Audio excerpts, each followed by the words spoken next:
ऐसी तमाम बेनिफिशरीज़ जो इस प्रोग्राम का हिस्सा थीं, लेकिन उन्होंने बाद में अपना डायनामिक सर्वे करवाया और डायनामिक सर्वे होने के बाद उनको इस प्रोग्राम से नाअहल कर दिया गया।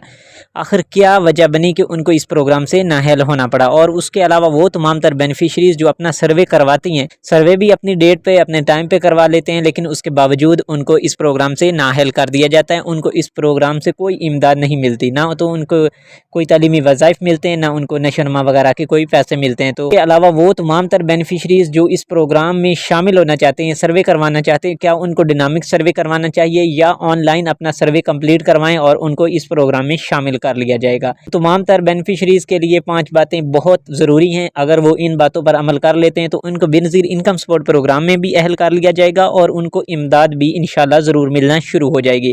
तो इसलिए आपने इन 5 बातों का ख्याल लाजमी करना है। वो तमाम तर बेनिफिशरीज़ जो अपना टाइम पे सर्वे कंप्लीट करवा लेती हैं, वो बेनज़ीर इनकम सपोर्ट प्रोग्राम के ऑफिस जाते हैं, अपना डायनामिक सर्वे कंप्लीट करवाते हैं, उनका पीएमटी जो गुर्बत का स्कोर है वो 32 से कम आ जाता है, वो बेनिफिशरीज़ इस प्रोग्राम का बाकायदगी तौर पर हिस्सा बन जाती हैं। और वो तमाम तर बेनिफिशरीज़ जिनका पीएमटी स्कोर बढ़ जाता है, अब ऐसी बेनिफिशरीज़ जिनका पीएमटी स्कोर 32 आता है, वो भी इस प्रोग्राम के लिए, इस इमदाद के लिए मुस्तहिक होते हैं। उनको इमदाद भी मिलती है, उनको अहल भी कर दिया जाता है। और जिनका 33, 34, 35 या इससे थोड़ा बढ़ जाता है, तो वो भी मुस्तहिक होते हैं, वो भी हकदार होते हैं, लेकिन पीएमटी स्कोर बढ़ने की वजह से उनको ये वाली इमदाद भी नहीं मिलती, उनको इस प्रोग्राम से भी नाअहल कर दिया जाता है। जो अब डायनामिक सर्वे, उसका मकसद ये है कि पहले तो ऐसा होता था कि आपका सर्वे कंप्लीट किया जाता है, वो पर्चियों पे होता था, सिंपल पर्ची आती थी, बेनज़ीर इनकम सपोर्ट प्रोग्राम की जानिब से आपका डाटा लिख कर भेज दिया जाता था, आपका सर्वे कंप्लीट हो जाता था। अगर आप अहल हो जाते थे तो आप खुशकिस्मत, अगर नहीं आते थे तो आपको पक्का पक्का ज़िंदगी के लिए नाअहल कर दिया जाता था, फिर आप दोबारा से अपना सर्वे नहीं करवा सकते थे। अगर आप नाअहल हो जाते हैं तो आपको दोबारा इमदाद भी नहीं मिलनी, आप दोबारा सर्वे भी नहीं करवा सकते थे। तो इस बिना पर बेनज़ीर इनकम सपोर्ट प्रोग्राम ने एक बड़ा डिसीजन लिया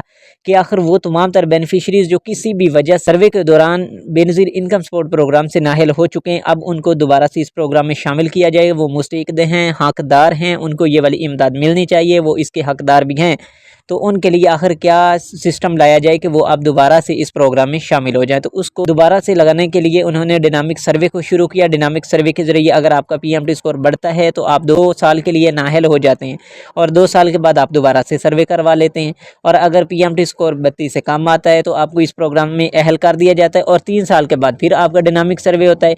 फिर जो आपका दोबारा से डायनामिक सर्वे होता है, उसका भी एक मकसद होता है, वो ये है कि आपका जो मामूलाती ज़िंदगी है वो बेहतर हो चुकी है, आपका रोज़गार बेहतर हो चुका है, आपके बच्चे कमाने लायक हो गए हैं, आपके जो खामंद हैं उनकी अच्छी जॉब हो गई है, तो वो अब जो मुस्तहिक हैं, हकदार नहीं रहे, तो उनको इस प्रोग्राम से नाअहल किया जाएगा और उसकी जगह जो हकदार होंगे, जो मुस्तहिक होंगे, जो ज़्यादा ये रखते होंगे कि उनको ये वाली इमदाद दी जाए, तो उनको इस प्रोग्राम में शामिल किया जाए। तो इस तरह का ये निज़ाम शुरू किया गया कि अब 2 साल के बाद उन तमाम तर बेनिफिशरीज़ का सर्वे कंप्लीट किया जाएगा जिनको नाअहल कर दिया गया, जो किसी भी वजह से नाअहल हो गए। रेगुलर बेनिफिशरीज़ हैं, उनके लिए 3 साल का टाइम पीरियड रखा गया कि वो अपना 3 साल के बाद दोबारा से डायनामिक सर्वे करवाएंगे। अगर डायनामिक सर्वे के दौरान फिर वो मुस्तहिक हो जाते हैं, हकदार हो जाते हैं, पीएमटी स्कोर कम आ जाता है 32 से, तो उनको दोबारा से इस प्रोग्राम में शामिल कर लिया जाता है। अब वो तमाम तर बेनिफिशरीज़ जिनका पीएमटी स्कोर 32 से बढ़ता है, आखिर उसकी क्या वजह है? वो बेनिफिशरीज़ मालूमात हैं डायनामिक सर्वे के दौरान वो सही इन्फॉर्मेशन नहीं देते बेनज़ीर इनकम सपोर्ट प्रोग्राम के नुमाइंदे को। अगर वो सही इन्फॉर्मेशन देते हैं, वो हकदार होते हैं, तो उनको इमदाद ज़रूर मिलती है। लेकिन आपने कुछ एहतियात भी लाजमी कर लेनी है। अगर वो आप एहतियात कर लेते हैं तो आपको इंशाल्लाह ज़रूर ये वाली इमदाद भी मिलेगी और आप बेनज़ीर इनकम सपोर्ट प्रोग्राम से 3 साल के लिए अहल भी हो जाएंगे और आपको 14,500 की किस्त इंशाल्लाह ज़रूर मिलती रहेगी। आपके बच्चों के तालीमी वज़ाइफ भी मिलेंगे और अगर नशोनुमा वाले आप अहल हैं नशोनुमा वाले पैसों के लिए, तो भी आपको नशोनुमा के पैसे भी मिलेंगे। तो तमाम तर बेनिफिशरीज़ जो 1 महीने के दौरान मोबाइल पैकेज 1000 से ज़्यादा या 1000 का लगाते हैं, तो उनको इस प्रोग्राम में नाअहल कर दिया जाता है। जो डायनामिक सर्वे होता है वो आपका ऑनलाइन होता है, वो आपकी एक ट्रांजैक्शन को देखता है कि आपने 1 महीने के अंदर कितनी ट्रांजैक्शन लगाई हैं अपने अकाउंट से, अपने आईडी कार्ड से, आपके अकाउंट में कितनी ट्रांजैक्शन आई हैं अपने कार्ड पे, क्योंकि जो भी अकाउंट आपका होता है वो आपके कार्ड पे रजिस्टर्ड होता है। आपका ईजी पैसा का हो, जैज़ कैश हो, किसी भी बैंक का अकाउंट हो या कोई भी आपका अकाउंट हो, आप कहीं पे ज्वेलरी वगैरह रखवा देते हैं, आप कहीं से उधार लेते हैं, अगर उनका ऑनलाइन सिस्टम है तो आपका उनके नाम पर एक खाता खोल दिया जाता है और जिसकी बिना पर वो तमाम तरह ट्रांजैक्शन जो होती हैं बेनज़ीर इनकम सपोर्ट प्रोग्राम उनको चेक करता है। और उसके अलावा वो तमाम तरह बेनिफिशरीज़ जिनके रिश्तेदारों में से जिनका भाई, जिनका बेटा आउट ऑफ कंट्री जाता है, पासपोर्ट बनवा लेता है, तो उनको भी इस प्रोग्राम से नाअहल कर दिया जाता है। तो आपने ये एहतियात करनी है कि जब भी डायनामिक सर्वे के लिए जाएँ तो आपने अपने ख़ानदान से, अगर आपका बेटा बड़ा है, शादीशुदा है, अपने घर से अलग है, अपने घर वाला है, तो उनको अपने ख़ानदान से अलग कर देना है। जब आपसे पूछा जाए कि आपके ख़ानदान के साथ कौन-कौन फ़र्द शामिल हैं, तो आपके साथ जो होंगे आपने उनका नाम बताना है, और जो इनका पासपोर्ट बना हो, जो आउट ऑफ कंट्री हो, जो हालात ज़िंदगी में बेहतर हो, जिसके नाम पर कोई भी प्रॉपर्टी हो, तो आपने उसका नाम शामिल नहीं करवाना। अगर आप करवा लेते हैं तो वो भी आपके ख़ानदान में शामिल हो जाएगा, और ख़ानदान में शामिल होने की बिना पर आपको इस प्रोग्राम से नाअहल कर दिया जाएगा। ये एहतियात आपने लाज़मी करनी है। और उसके अलावा वो तमाम तर बेनिफिशरीज़ जो 1000 से ज़्यादा का पैकेज इस्तेमाल करते हैं, जो ज़्यादा का मोबाइल लोड इस्तेमाल करते हैं, क्योंकि जो एवरेज बनती है वो 4 से 5000 की बनती है, क्योंकि 14,500 कफ़ालत वाली किस्त है, तो जो एवरेज है वो 4500 से 5000 के दरमियान बनती है।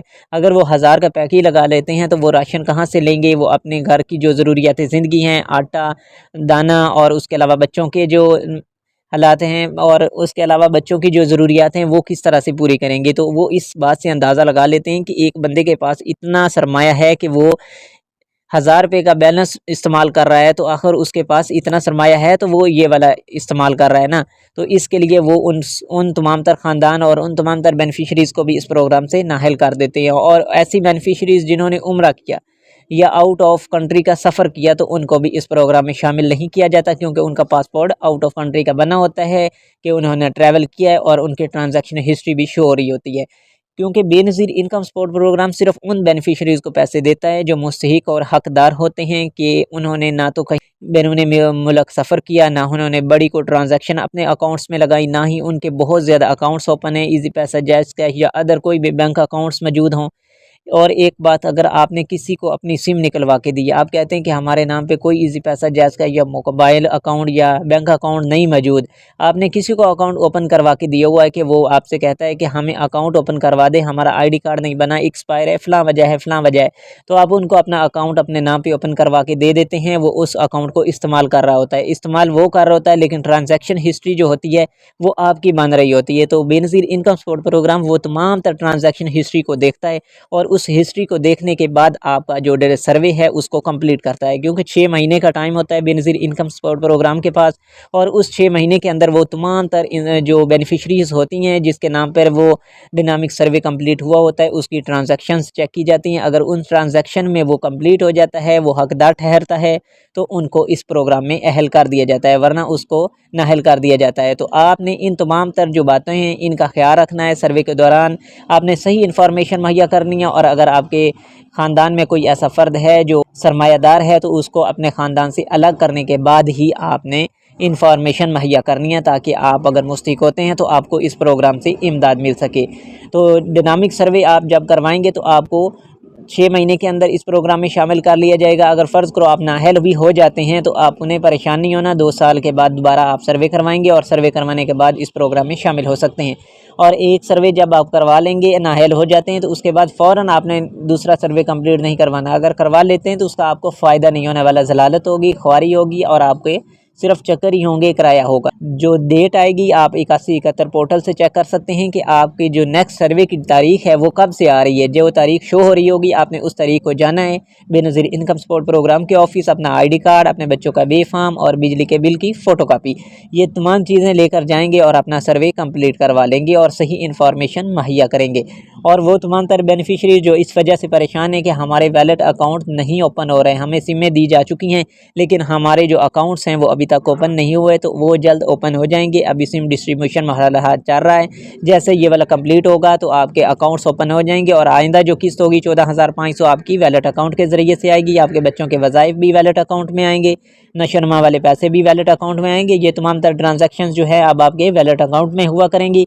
आपने परेशान नहीं होना, बल्कि अब आपके खुश होने का वक्त आ चुका है, क्योंकि आपकी ज़लादत भी ख़त्म होगी, आपकी कटौतियों का चक्कर भी ख़त्म हो गया और उसके अलावा जो अब आपके पैसे आएंगे वो घर बैठे आएंगे। आपको बेनज़ीर इनकम सपोर्ट प्रोग्राम के ऑफिस सिर्फ उस वक्त जाना पड़ेगा जब आप अपना डायनामिक सर्वे कंप्लीट करवाएंगे। उससे पहले आपको अब नहीं जाना पड़ेगा। आप घर बैठे ट्रांजैक्शंस भी लगा सकते हैं, अपने बिजली का बिल भी पे कर सकते हैं, पानी का बिल पे कर सकते हैं, गैस का बिल पे कर सकते हैं और किसी भी अदर बैंक अकाउंट में वो वाले पैसे भी ट्रांसफ़र कर सकते हैं। और ये वाले जो है बेनज़ीर इनकम सपोर्ट प्रोग्राम की जानिब से जो सिमें दी जा रही हैं, इस पे वैलेट अकाउंट ओपन हो चुका है। आपने ये वाला ख्याल ज़हन से निकाल देना है कि अभी वैलेट अकाउंट ओपन होगा, हमें बैंक की सिमें जाना पड़ेगा, उधर जाकर हमें ATM कार्ड भी दिया जाएगा, हमें चेकबुक भी दी जाएगी। तो ऐसा कुछ नहीं होने वाला। आपका वैलेट अकाउंट होगा ईजी पैसा जैज़ कैश की तरह। आपको एक पिन कोड भेज दिया जाएगा 8171 की जानिब से कि ये आपका पिन कोड है। आप इस पिन कोड के ज़रिए अपनी रकम जो है वो बआसानी किसी भी रिटेलर शॉप से निकलवा सकते हैं, या आप अपने किसी भी बैंक अकाउंट में ट्रांसफ़र करने के बाद ATM कार्ड है उसको इस्तेमाल कर सकते हैं। तो उम्मीद करते हैं आपको दी गई मालूमात पसंद आई होंगी सर्वे के हवाले से, कि आपने सर्वे करवाने के दौरान कौन कौन सी एहतियात बरतनी है। अगर आप नाअहल हो चुके हैं तो आपने अहल किस तरह हो। अगर पसंद आई है तो वीडियो को लाइक कर दीजिए और कमेंट सेक्शन में अपनी राय का इज़हार लाजमी कीजिएगा, और हमें बताइएगा कि आपने सर्वे के दौरान अगर सही इन्फॉर्मेशन मुहैया की है तो आपको इस प्रोग्राम में अहल किया गया या नाअहल कर दिया गया। अगर अहल किया गया तो 8171 यस लिख देना, और अगर नहीं तो आपने नो लिख देना है, ताकि आइंदा आने वाली वीडियो में आपके लिए मज़ीद इन्फॉर्मेशन लेकर आ सकें और ताकि आपको ज़्यादा से ज़्यादा इन्फॉर्मेशन मिल सकें। तो जो हमारे चैनल पिंडा दी जुगनू ऑफिशियल पे न्यू हो, हमारे चैनल को सब्सक्राइब कर दें और साथ में लगे बेल के आइकन को ऑल पे कर दें, ताकि हर नई आने वाली वीडियो का नोटिफिकेशन सबसे पहले आपको मिल। फिलहाल हमें दीजिएगा इजाज़त, मिलते हैं नेक्स्ट वीडियो में नई मालूमात के साथ। फ़ी अमान अल्लाह।